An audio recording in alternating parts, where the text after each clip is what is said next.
député. Dernier orateur inscrit, Monsieur Arnaud Leroy. Vous avez la parole pour 5 minutes, monsieur le député.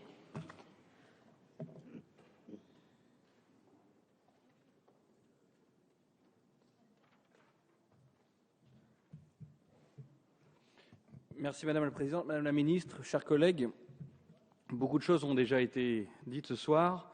Je me concentrerai donc sur plusieurs points.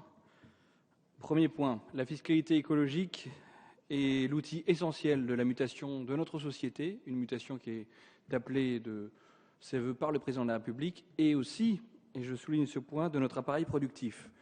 Dans ce cadre, je tiens à souligner le besoin de construire un consensus et je souligne le succès, l'importance du comité de fiscalité écologique que vous avez mis en place avec votre collègue des Finances, présidé par Christian de Pertuis, qui est un outil essentiel, je pense, dans la construction de ce consensus. Monsieur Sadier, un peu de calme, s'il vous plaît.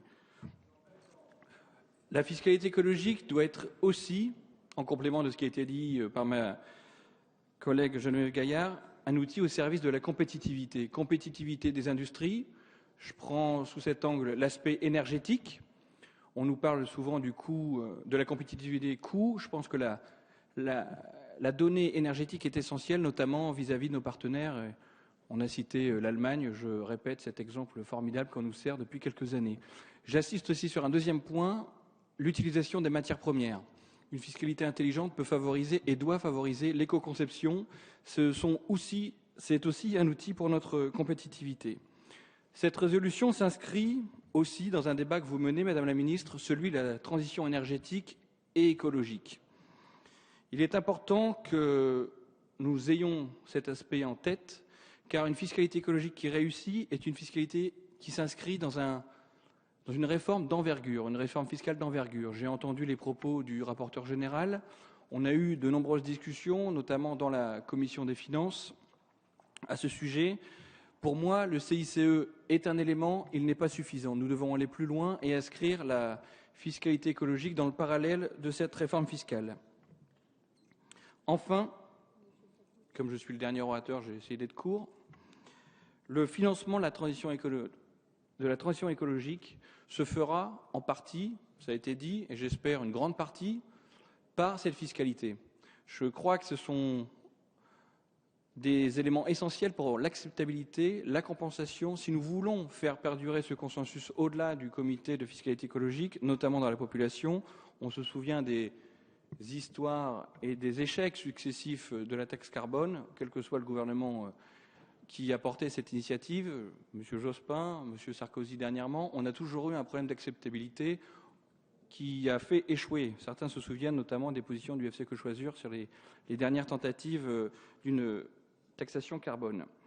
Donc il est essentiel de pouvoir aborder cette question de l'allocation des ressources générées.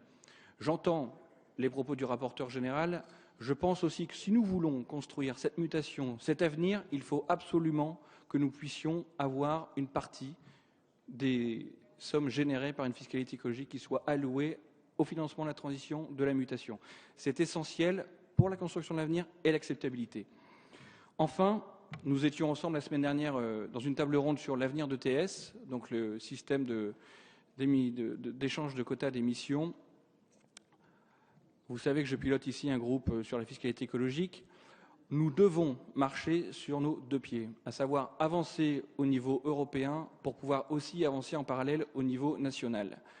C'est un élément important d'égalité devant un impôt, appelons-le, qui sera celui du carbone. Voilà, Madame la Ministre, les propos que je voulais partager avec vous sur la résolution que je signerai avec joie et je remercie Jean-Paul Chandeguet de cette initiative qui est plus que bienvenue. Merci, monsieur le député.